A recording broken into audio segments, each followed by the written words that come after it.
시간에 우리에게 주신 하나님 말씀은 우리가 로마서 12장 말씀입니다. 자, 로마서 12장 말씀의 제목은 제가 이렇게 제목을 삼았습니다. 같이 봅니다.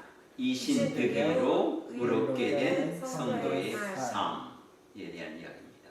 12장 이신득이 오직 믿음으로 구원 얻는. 제가 이제 로마서 시작할 때 계속 이신득이를 이야기하다가 성화 이야기하고 이제 이스라엘의 구원에 대한 이야기할 때 이제 이신득이를 안 했잖아요. 근데 다시 또 이신득이가 나옵니다. 그래서 justification by faith.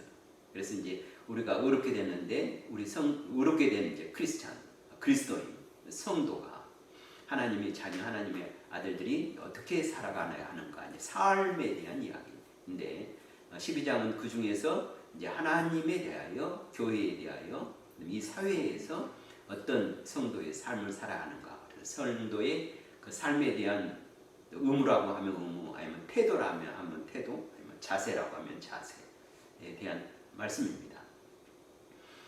우리가 지금까지 쭉 봤던 말씀인데요. 잠깐 정리하고 우리 말씀을 가겠습니다. 1장 1절로부터 15장 말씀은 인사말이었죠. 그리고 이제 로마서의 핵심이 되고 키워드가 되는 말씀 16절, 17절 이신득이 justification by faith, 오직 믿음에 대한 말이죠. sola fide라는 말씀으로 16절, 17절이 중심되는 말씀이죠. 여기에 대한 말씀을 해서 이제 설명이 들어갑니다. 그래서 1장 18절로부터 3장 20절까지는 왜 sola fide, 오직 믿음이 필요한가? 그래서 우리 인간의 죄와 거기에 대한 하나님의 심판이 나오죠. 그렇기 때문에 우리 모든 인간은 죄에서 예외된 사람이 없다. 그래서 하나님의 심판을 받아야 된다. 그런데 하나님은 우리가 죄로 인해서 심판받기 원하지 않으니까 하나님께서 오신 예수 그리스도의 십자가의 보혈, 그걸 믿는 믿음으로 구원 얻게 하는 그것을 주셔서 이제 그걸 3장 21절부터 5장 21절 마지막까지 이렇게 설명을 하고 있습니다. 그래서 이제 믿음, 이신득이에 대한 그 말씀에 설명이 있었고요. 오직 믿음에 대한 설명이 있었고, 이제 우리가 믿음으로 구원하는 자가 이제 어떻게 됩니까? sanctification, 성화를 이루어가는 삶을 살아야 되잖아요. 예수 그리스도를 닮아서. 그래서 6장, 7장, 8장이 성화에 대한 말씀으로 죄에서로부터 자유, 율법으로부터 자유, 성령 안에서 자유라는 말씀을 우리가 공부를 했습니다. 그리고 이제 이스라엘은 그러면 어떻게 될까 하는 부분이죠. 그래서 그분 9장, 10장, 11장 이스라엘의 구원에 대해서 말씀할 때 과거와 현재와 미래를 통해서 이스라엘만 뿐만 아니라 이스라엘의 구원 역사가 이제 우리 이방인에 넘겨졌다는 사실에 대한 또 말씀을 이 말씀 가운데서 하면서 넘어왔습니다. 그래서 1장 1절부터 1장까지 이 말씀을 하고 나서 12장부터는 이제 우리가 구원을 받았으니까 구원받는 자로서 하나님의 백성, 하나님의 자녀로, 또 양자로, 또 의로운 사람, 의인으로 이제 의인의 삶을 살아야 하는데 어떤 삶을 살아야 되는가 하는 부분이 이제 12장부터 이제 15장 말씀까지 이어집니다. 그래서 이제 보면은요, 12, 13장은 또 15장까지의 그 말씀 가운데 또 한 카테고리로 들어갑니다. 그래서 성화에 대한 말씀, 이스라엘 군의 말씀이 이렇게 한 카테고리씩 연결됐잖아요. 그런 것처럼. 그래서 이제 12장과 14장은 믿음으로 구원하는 성도의 그 삶의 원칙이죠. 그래서 기독교의 윤리, 도덕 이렇게 말하고 성도의 의무, 성도의 태도, 성도의 자세 이렇게 다양하게 표현을 하고 있습니다. 그 중에서 12장은 하나님에 대하여, 교회에 대하여, 사회에 대한 말씀하고 13장은 국가에 대하여, 이웃에 대하여, 그리고 개인 성도 개인, 크리스찬의 그 개인의 경건에 대한 이런 말씀을 하고 있는데요. 예를 보면은요, 여기 부분을 좀 다르게 나눌 수 있습니다. 우리가 그 예수 믿는 사람으로서 우리가 하나님의 자녀가 됐잖아요. 그런데 우리는 그 듀얼 시티즌십을 갖고 있습니다. 이중 국적을 갖고 있죠. 그래서 먼저는 우리가 거듭났잖아요. 거듭난 born again에 대해서 우리가 어떤 사람이 됐습니까? 이제 하나님의 사람이 됐죠. 그리고 예수 그리스도 말씀하셨죠. 안에 그 믿음이 있으면 천국이 어땠다고 그랬죠. 너에게 이미 임하였다 이렇게 말하죠. 그래서 우리는 하나님의 나라의 백성으로 하나님 나라에서 삽니다. 그러면서 또 어때요? 우리는 또 이 세상에 살면서 또 이 세상의 나라에서 살죠. 두 가지, 우리 이중 어때요? 그 정체성을 갖고 사는 거죠. 시리즌십을 갖고 살아요. 그런데 두 군데서 한 몸에 우리가 한 영에 우리가 두 가지 상황에서 사는 거죠. 그래서 하나님의 나라의 백성으로 살면서 또 이 땅에서는 이 땅의 그 나라에서 우리가 이제 미국에 살면 미국의 시리즌십으로, 또 한국에 살면 한국의 시리즌십으로, 아니면 뭐 중국이나 일본이나 뭐 세계 방방곡곡에 흩어지면 또 그 나라에서 그 나라의 그 법을 적용하면서 그 사회 안에서 살아가는 그 존재에 대해서 말하고 있는데, 그래서 일본과 2번은요 우리가 하나님의 나라의 백성으로 어떻게 살 것인가 하는 부분이고, 그 다음에 3, 4, 5번은 하나님의 자녀로서 이 세상에서 어떻게 살아야 되는가 하는 부분을 말씀하고, 그 다음에 6번은 성도의 개인. 근데 개인은 하나님의 나라와 이 세상에서 개인의 우리 경건을 또 어떻게 유지하며 살아가야 하는가의 삶의 이야기입니다. 그래서 신앙의 윤리, 도덕, 또 성도의 의무, 또 다양한 표현을 여기에 적용하고 있습니다. 그러니까 우리는 이미 거듭났잖아요. born again 했잖아요. 그러니까 우리는 뭐예요? 하나님의 사람, 의로운 사람이잖아요. 의로운 사람이니까 어떤 삶을 살아야 됩니까? 의로운 삶을 살아야 하는데 그 의로운 삶의 그 실천에 대한 말씀입니다. 지금까지는 11장까지는 어떻게 구원하는가, 어떻게 성화되는가 하는 부분들, 구원의 역사가 어떻게 이루는가 이스라엘을 통해서 이런 것들 이론적인 것에 있다면 이제 삶의 실천적인 이야기를 하고 있는 거죠. 야고보서가 이렇게 말합니다. 야고보서에 보면은요, 믿음과 행함을 말하는데 행함이 없는 믿음은 어떤 믿음입니다? 죽은 믿음입니다. 즉 행함을 굉장히 우리가 강조했잖아요. 근데 믿는다면 사실 믿은 대로 행해야 되잖아요. 근데 야고보만 그 행함을 강조한 것이 아닙니다. 사도 바울도 야고보 못지않게 그 그리스도인의 삶, 행함을 강조하고 있습니다. 그래서 사도 바울의 서신서를 보면요, 대부분 처음에는 그 어떻게 믿는가, 그 믿음, 신앙의 원리를 이야기하고, 그리고 그 다음에 반드시 뭡니까? 실천에 대한 이야기합니다. 삶에 대한 이야기합니다. 행동에 대한 이야기합니다. 행함에 대한 이야기합니다. 그러니까 우리가 신앙에는요, 항상 이 두 개가 밸런스가 잘 되어 있어야 합니다. 먼저는 믿음이 굳혀서야 되고요. 믿음에 대해서 잘 알아야 되고, 그럼 우리가 그 믿는 그 믿음에 대해서 반드시 믿는다면 거기에 따라서 반드시 거기에 합당한 삶이 따라줘야 됩니다. 그래서 두 개가 바로 섰을 때 우리는 온전한 그리스도인, 하나님의 자녀, 또 의인의 삶을 살아보기 때문에 우리가 야고보뿐만 아니라 사도 바울, 어떻게 보면 사도 바울이 야고보보다 더 우리에게 믿는 자에게 원한 삶에 따르는 행함을 아주 강조하고 있다는 사실. 그래서 우리가 로마서 12장부터는 우리가 어떻게 하나님 앞에 살아가는가, 또 하나님의 자녀로서 이 세상에서 어떻게 살아가는가 하는 말씀으로 이루어져 있습니다. 그러면 이제 12장, 13장은 같은 캐테고리에서 우리가 같이 말씀을 봅니다. 믿음으로 구원하는 진리를 선포.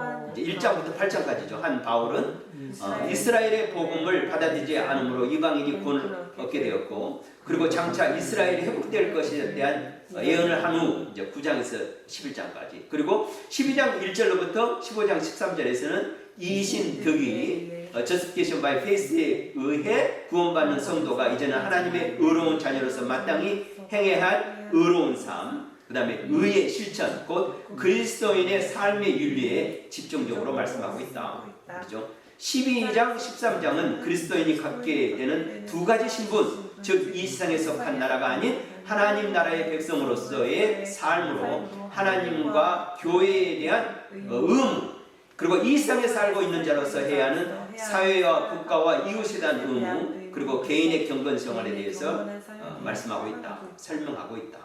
이렇게 우리가 이 말씀을 보게 됩니다. 그래서 12장 말씀은 아까 우리가 봤던 대로 하나님에 대해서, 교회에 대해서, 이 사회에 대해서 우리 그리스도인이 어떤 삶을 살아가는가 하는 부분으로 첫 번째 하나님에 대한 성도의 의무에 대한 말씀을 봅니다. 네, 하나님에 대한 성도의 의무에 대한 말씀을 설명을 한번 붙였습니다. 같이 보겠습니다. 이신 득이에 의해 하나님의 자녀가 된 거듭난 성도는 삶 전체가 하나님이 기뻐하시는 거룩한 산 제물 곧 영적 예배가 되도록 하는 것이며, 삶의 모든 행위의 기준은 자신의 육신을 위한 욕망을 따라 자기 마음대로 사는 것이 아닌 하나님의 선하시고 기뻐하시고 언제나 뜻이 무엇인지 분별하여 사는 것이라 말씀한다. 그렇죠. 우리가 이 세상에 사는 것은 이미 이제 우리가 죄에 대해서 죽고 율법에 대해서 죽고 성령과 함께 살고 이런 말씀을 했잖아요. 우리는 이미 죽었어요. 우리의 과거 육신은. 또 우리 영도 우리 영이 이제 우리의 죽음으로 인해 거듭났기 때문에 우리의 모든 것은 죽었어요. 누구와 함께? 예수와 함께 죽고 십자가와 함께 죽고 세례와 함께 죽고 그리고 예수가 부활하심으로 예수님 부활하심으로 다시 예수와 함께 살고 우리 영이 살고 그래서 다시 살았잖아요. 새로운 생명이 됐어요. 거듭난 born again 돼서 새로운 사람이 됐어요. 새로운 피조물이 됐어요. 그러니까 어떻게 해야 돼요? 옛 것을 버리고 새롭게 살아야 되잖아요. 이제 그 말씀이거든요. 그러면 새롭게 사는 것이 뭔가 하는 것에 대해서 먼저는 하나님 앞에서 하나님께 대하여 새롭게 살아야 된다 하는 부분입니다. 그래서 1절, 2절 말씀인데요. 1절, 2절 말씀, 성경 말씀 같이 봅니다. 그러므로 형제들아 내가 하나님의 모든 자비하심으로 너희를 권하노니 너희 몸을 하나님이 기뻐하시는 거룩한 산 제물로 드리라. 이는 너희가 드릴 영적 예배니라. 너희는 이 세대를 본받지 말고 오직 마음을 새롭게 함으로 변화를 받아 하나님의 선하시고 기뻐하시고 온전한 뜻이 무엇인지 분별하도록 하라. 이런 말씀합니다. 그래서 하나님이 기뻐하시는 거룩한 산 제물. 구약시대는 어떻게 드렸습니까? 예배를 드릴 때 동물의 죽음을 가지고 왔잖아요. 그래서 산 제물이 아니라 죽은 제물로, 죽은 그 동물의 피로, 그 다음에 그 동물의 각을 떠서 그것을 제단에 올려서 태워서 이렇게 죽은 동물로 죽음을 가지고 제사를 드리는데 이제는 우리가 이미 죽었어요. 예수와 함께. 그리고 다시 태어났잖아요. 그러니까 이제 동물의 제사가 아니라 우리로 살아있는 생명으로. 내가 바로 옛날에는 양이나 소나 염소나 비둘기나 이걸로 드렸지만 이제는 내가 살아있기 때문에. 그래서 더 이상 동물의 제사, 죽은 제사가 아니라 죽음의 제사가 아니라 죽음으로 드려진 제사가 아니라 뭐죠? 살아있는 걸로. 나를 드리는 겁니다. 그래서 내가 바로 하나님을 예배하는 살아있는 뭐죠? 하나님의 제물이라는 겁니다. 이것이 바로 우리가 드릴 spiritual 뭐죠? worship이죠. Your spiritual act of worship 이렇게 영어 성경 말씀하고 있습니다. 그러니까 내가 살아있는 그 spiritual 영으로. 그래서 이제 요한복음에 말씀하시는 우리가 예배할지니 너희가 하나님 예배할지니 어떻게 드리라? 영으로 진리로 하나님을 예배하라. 이렇게 말씀합니다. 그래서 마음을 새롭게 해야 됩니다. 우리 육신이 거듭났으니 다시 태어났으니 우리 육신만 들은 것이 아니라 우리 육도 우리 영도 우리의 마음도 이미 새 사람이 됐어요. 그래서 늘 하나님 앞에 있을 때는 우리가 늘 새로운 마음으로 새로운 결단으로 새로운 마음 태도와 자세로 의무로 태도로 하나님 앞에 나가는 예배를 드려야 된다. 이렇게 말씀합니다. 그래서 1절 2절 하나님 앞에서 짧은 말씀이지만 아주 강력한 권고죠. 예, 결단이죠. 결심이죠.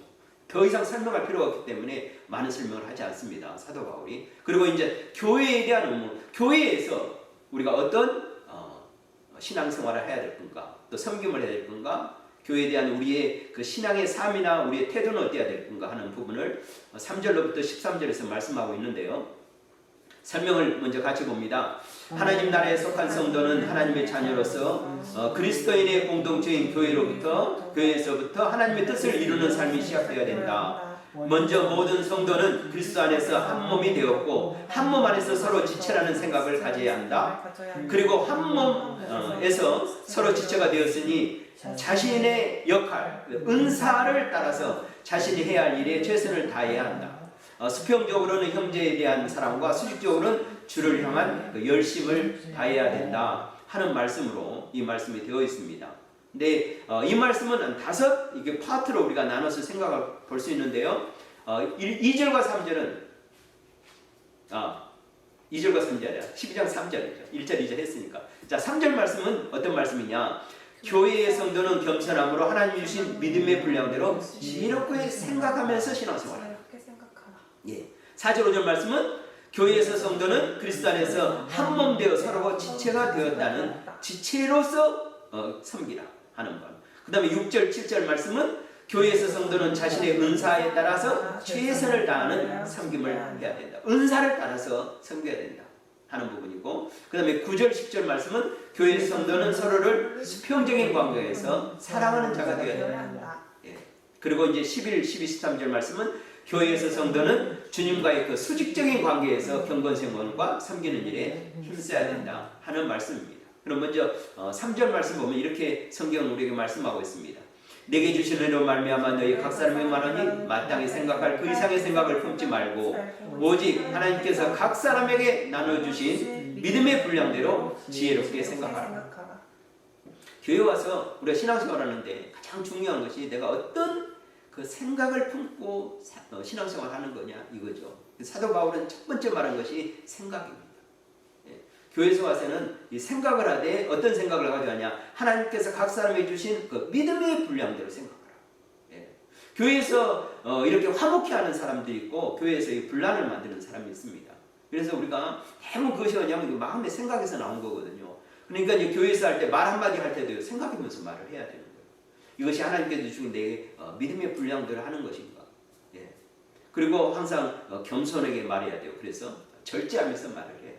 그래서 또 온유함으로 말을 해야 돼요. 그래서 교회할 때, 말할 때, 행동할 때 우리가 항상 지혜롭게 생각하면서 말하고 행동해야 한다 하는 부분들을 먼저 권유하면서 말합니다.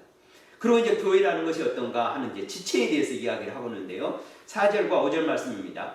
우리가 한 몸에 많은 지체를 가졌으나 모든 지체가 같은 기능을 가진 것이 아니니 이와 같이 우리 많은 사람이 그리스도 안에서 한 몸이 되어 서로 지체가 되었느니라. 교회는 예수 그리스도가 머리가 되고 우리는 그의 지체다 이렇게 말합니다. 예. 그래서 교회 왔을 때는 항상 나는 독립된 인디펜던트 된 사람이라고 생각하면 안 돼요.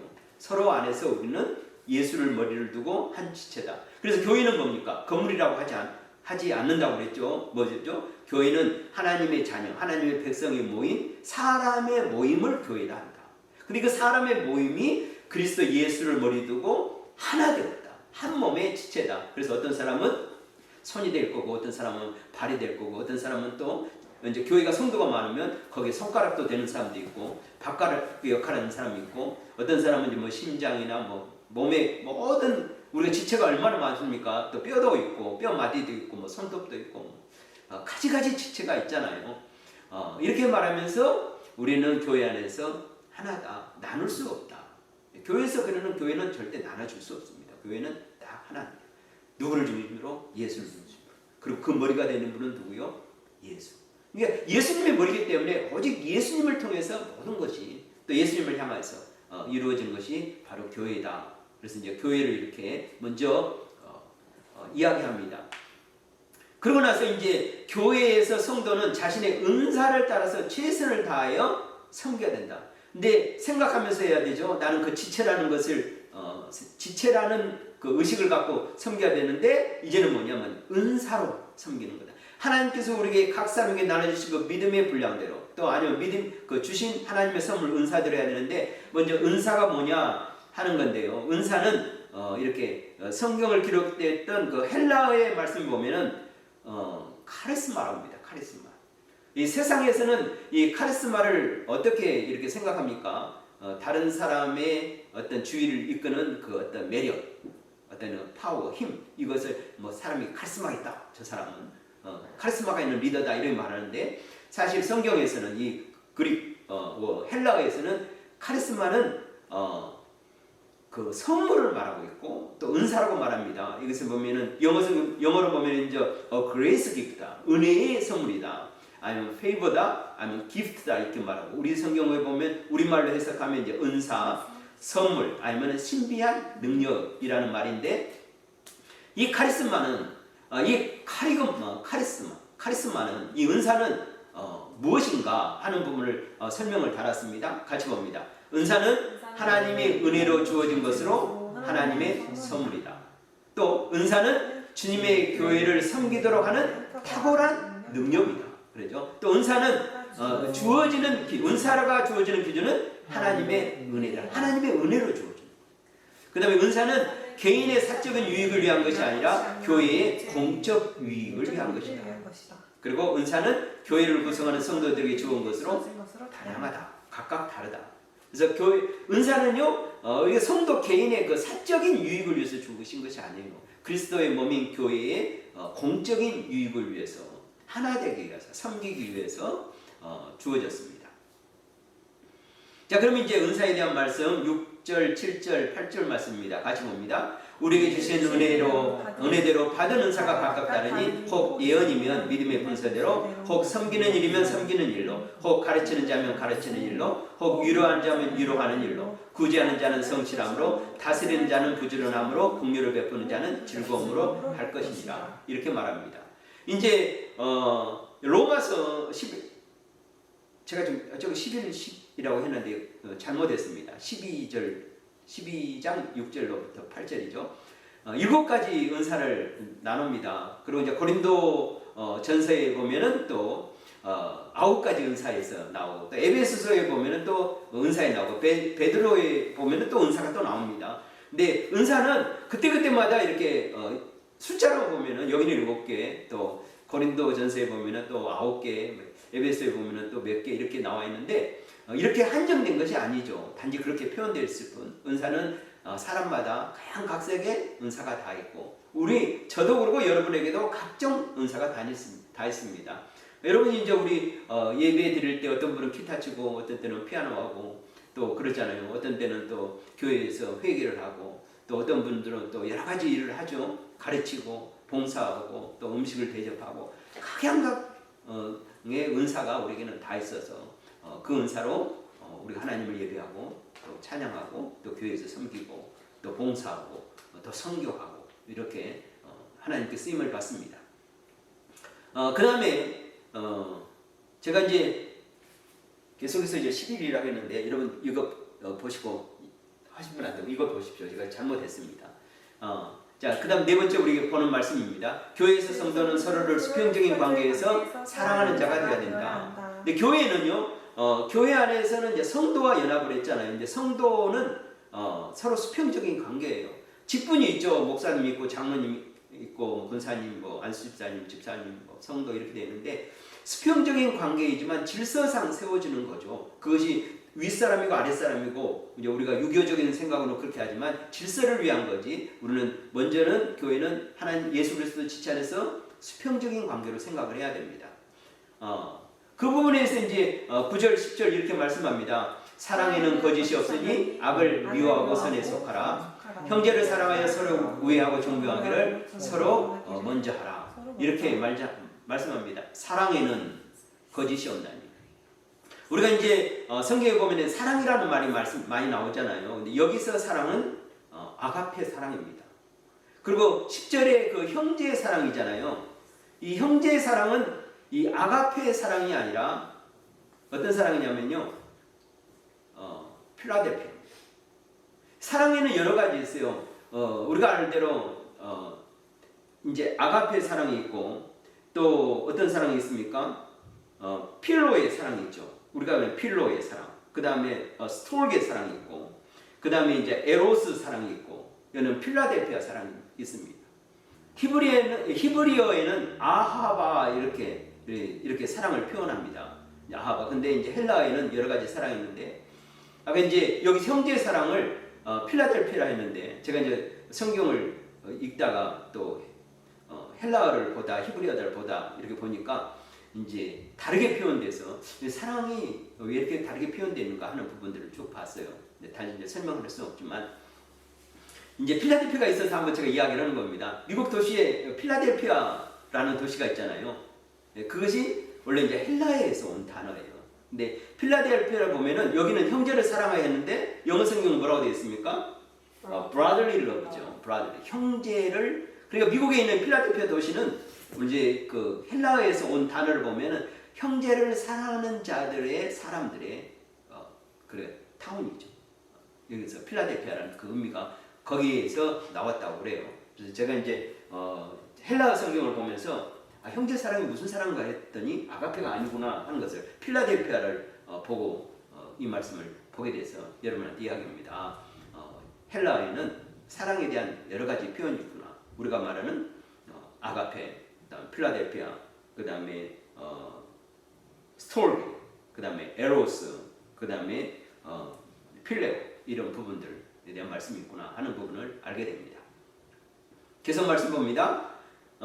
이제 마지막 번이죠. 자, 교회에서 성도는 주님과의 수직적인 관계에서 경건 생활을 해야 한다. 힘써야 된다. 형제들의 관계에서는 수평적이지만 예수님과 하나님과의 것은 우리는 수직적인 관계에서 우리가 주님과의 안에서 어떤 삶을 살아야 하는가. 그래서 3절 말씀 11, 12, 13절 말씀입니다. 같이 봅니다. 부지런하여 게으르지 말고 열심히 품고 주를 섬기라. 소망 중에 즐거워하며 환난 중에 참으며 기도에 항상 힘쓰며 성도를 대접하는 것을 손 대접하기를 힘쓰라. 그러죠. 우리가 주님을 섬길 때 부지런하고 게으르지 말고 열심히 품고 하고, 우리가 신앙생활하면서 우리가 소망 중에 즐거워하고 환난 중에 참으며 기도에 항상 힘쓰고, 그 다음에 성도에 쓸 것을 공급하며 손 대접하기 힘든 것, 주를 죽게 하듯 하는 모든 것이 되는, 주님을 위하고 죽게 하듯 하고 하는 부분입니다.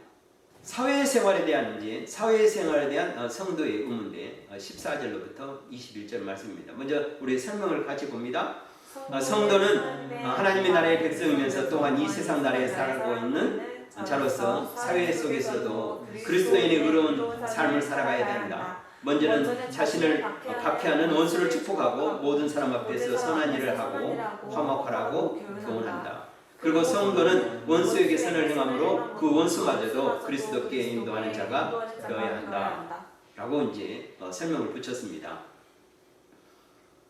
이제 사회에 대한 성도의 그 자세와 의무를 보면 이제 두 가지로 우리가 나눠서 생각해 볼 수 있는데, 겸손함으로 모든 사람 앞에서 모든 사람에게 선한 일을 하고 더불어 화목하라 이렇게 말씀하고 있고, 그 다음에 원수에게도 선을 행하여 선으로 악을 이기라 이렇게 말씀하고 있습니다. 이제 14절부터 18절 말씀, 겸손함으로 모든 사람 앞에 선한 일을 하고 더불어 화목하라는 말씀인데, 말씀을 같이 봅니다. 너희를 박해하는 자를 축복하라. 축복하고 저주하지 말라. 즐거워하는 자들과 함께 즐거워하고 우는 자들과 함께 울라. 서로 마음을 같이 하며 높은 데 마음을 두지 말고 도리어 낮은 데 처하며 스스로 지혜 있는 자 하지 말라. 그러죠. 겸손하게 해가고 특히 우리를 박해하는 자를 축복하라 이렇게 말합니다. 그리고 축복하고 저주하지 말라 이런 말씀이죠. 이렇게 우리가 의인이니까, 또 우리가 의로운 자니까, 또 하나님을 거듭나니까 이런 우리가 거듭난 자로서 우리가 사는 삶입니다. 우리가 생각할 때 일반 사람, 그렇지 않은 세상 사람이라면 당연히 우리 미워하는 사람을 미워하고 이런 삶을 사는 거죠. 그렇지만 우리가 한번 우리 자신은 어떤 사람인가 생각해 보면 왜 이런 삶을 우리가 살아야 되는 건지 고민하고 또 우리에게 가르치고 말씀하는지를 우리가 이해할 수 있습니다. 근데 우리가 이 세상 옛날에 같이 죄 안에서 살 때, 세상 가운데 살 때, 우리는 근본적으로 다른 사람인 것을 우리가 생각해 보면 이렇게 사는 것이 맞아, 이렇게 살아야 돼, 충분히 이해할 수 있습니다. 왜? 우리는 예수 그리스도의 십자가의 보혈로 어때요? 그 죽음으로 구원받는 아주 특별한 하나님의 사람, 의로운 사람, 양자된 사람, 하나님의 백성이기 때문에 당연히 어때요? 우리의 삶의 퀄리티도 어떻게 돼요? 예수님처럼 하나님처럼 의로운 삶을 살아가는 것이 이 모습이죠. 그 다음에 이제 17절 18절입니다. 같이 봅니다. 아무에게도 악으로 갚지 말고 모든 사람 앞에서 선한 일을 도모하라. 할 수 있거든 너희로서는 모든 사람과 더불어 화목하라 그러죠. 세상 사람들은 악을 악으로 갚습니다. 그러나 우리 믿는 자는 악을 악으로 갚지 말라. 레위기에서 나오는 말씀이잖아요. 레위기에서 나오는데 내가 내 이웃을 사랑하라. 예수님도 그런 말씀하셨잖아요. 내 이웃을 내 몸처럼 내 자신처럼 사랑하라 하신 말씀입니다. 이제 마지막 파트입니다. 그래서 원수에게도 선을 행하며 선으로 악을 이기라 이렇게 말씀합니다. 같이 3절 말씀을 같이 봅니다. 내 사랑하는 자들아 너희가 친히 원수를 갚지 말고 하나님의 진노하심에 맡기라. 기록되었을 때 원수 갚는 것이 내게 있으니 내가 갚으리라고 주께서 말씀하시느니라. 내가 내 원수가 줄이거든 먹이고 목마르거든 마시게 하라. 그리함으로 내가 숯불을 그 머리에 쌓아 놓으리라. 악에게 치지 말고 선으로 악을 이기라. 이렇게 말씀합니다. 우리가 원수를 갚아야 되는데 이런 생각을 가질 수 있습니다. 아마 저 원수는 내가 갚아야 돼. 믿는 자라도 워낙 원한에 사무치고 너무 핍박과 박해를 받아요. 그래도 성경은 뭐라고 합니까? 원수를 절대 갚지 마라. 너희가 친히 갚지 마라. 누가 갚겠다? 원수 갚는 것은 하나님이 갚는다. 원수가 없는 것은 누구다? 하나님이 전문가다. 그래 하나님한테 맡겨야죠. 내가 갚다가 내가 잘못해서 어떻게 됩니까? 하나님 앞에 맡기고. 그 대신 우리가 해야 될 거예요. 원수가 줄이거든 먹이고 목마르거든 마시게 하라. 그리함으로 내가 숯불을 그 머리에 쌓아놓으리라. 이런 말을 합니다. 문자적으로 그 말하면 숯불을 머리에 쌓아놓으면 어떻습니까? 그 사람 데워서 머리가 뜨거워져가지고 머리가 익어서 죽어버리겠죠. 그렇게 하라는 말이 아니죠. 문자적으로 하는 말이 아니라 옛날에는 이제 우리나라는 추우면 어떻겠습니까? 온돌이라는 것이 있잖아요.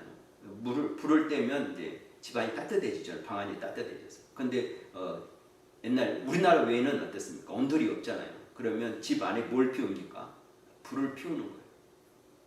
그래서 그 불로 따뜻해지는데 만약에 이웃집에서 그 불이 없어서 추워서 어때요? 얼어 죽게 생겼으면 그 옆집에 가서 불을 달라고 그럽니다. 그러면 그때 이제 자기 불을 화로에다가 이제 담아서 이어준다고 그래요. 그러면 이제 그 불을 가져가서 그 사람이 이제 그날 밤 따뜻하게 지내고 잠을 잔다고 그래요. 이제 그런 의미로도 이 말이 이렇게 쓰여졌지 않느냐. 그런 유래에서 쓰여졌죠. 이렇게 여러 가지로 해석을 합니다. 그래서 왜 머리에다가 숯불을 얹으라고 하는 말인가. 그래서 원수가 와서 찾아와서 이웃이 우리 힘들게 해도 핍박이고 박해해도 불을 달라면 불을 줘서 그 이마에 불을 얹어줘가지고 그날 저녁에 얼어 죽지 않고 잠을 자게 하라. 이제 그런 그 사회적 풍습으로 이 말을 인용했다고 하는 이제 여러 가지 해석이 있는데 그러면서 어때요? 만약에 그 이웃집이 원수였다면 어떤 생각을 할 거예요? 그 불을 가져간 사람은 저 사람이 내가 저 사람을 아주 나쁘게 했는데 저 사람 나에게 이렇게 은혜를 베푸구나. 그래서 오늘 밤 죽지 않고 얼어 죽지 않고 살게 하는구나 하면서 이마에 숯불을 얹었으니 그 불을 얹었어야 돼요. 그 마음이 어떻게 되겠습니까? 감동되어서 회개하고 돌아오지 않느냐 하는 이렇게 메시지로 해석을 합니다. 그래서 악에게 지지 말고 선으로 악을 이기라 이렇게 말합니다. 그래서 이제 do not be 뭐라고 그랬습니까? overcome by evil, but overcome evil with good. 선으로. 악을 이기는 방법은요, 악해서 이길 수는 없습니다. 네. 그 대신 뭐요? 선으로 악을 이기는 방법입니다. 자, 이신득이로 이제 의롭게 된 성도의 삶 가운데서 이제 하나님이 대하여, 교회에 대하여, 성도가 사회에 대하여 주는 12장의 메시지 교훈입니다. 같이 봅니다. 하나님의 은혜로 죄를 용서받아 구원받은 우리는 의로운 하나님의 자녀로서 하나님의 은혜에 감사하며 그 하나님의 은혜에 보답하는 마음으로 살아야 된다. 우리의 삶 전체가 거듭난 자로서 하나님께 거룩한 살아있는 제물로 드려져야 된다. 원수를 사랑하고 축복하면서 선으로 악을 이기는 삶을 살아야 된다 하는 말씀에 우리가 교훈을 받게 됩니다. 그래서 이제 12장 말씀 우리가 이제 보았고 13장 말씀 다음 시간에는 이제 국가에 대해서 이웃에 대해서 그다음에 성도 개인의 그 경건에 대해서 계속해서 말씀하고 있습니다. 이 시간 우리에게 주신 말씀 12장 말씀이었습니다. 기도하겠습니다. 하나님 참으로 감사합니다. 우리에게 믿음으로 끊는 은혜를 주셔서 하나님의 자녀로 하나님의 나라 백성으로 살게 하여 주시고 또 이 땅에서는 또 이 땅에 우리가 살고 있는 나라에서 또 살아가는 은혜를 주셔서 감사합니다. 우리가 먼저 하나님의 나라의 백성된 삶을 잘 살게 하여 주시고 또 이 땅에서도 하나님의 자녀로서 좀 하나님의 영광을 위하여 살며 또 하나님을 드러내며 살아가며 하나님의 선하심과 인자하심과 기뻐하심을 따라 행하는 저희들 살게 하셔서 감사합니다. 하나님 나라와 이 땅에서 하나님의 영광을 위해 살아가는 저희들 다 될 수 있도록 그래서 온전한 드림과 헌신이 되고 살아있는 제물로 하나님께 영으로 드리는 예배의 삶이 될 수 있도록 하나님 역사하시고 인도하여 주시고 날마다 시간마다 성령 하나님께서 붙들어 인도하여 주시옵소서. 모든 것 주님께 감사드리며 거룩하신 우리 주 예수님의 이름으로 기도드립니다. 아멘.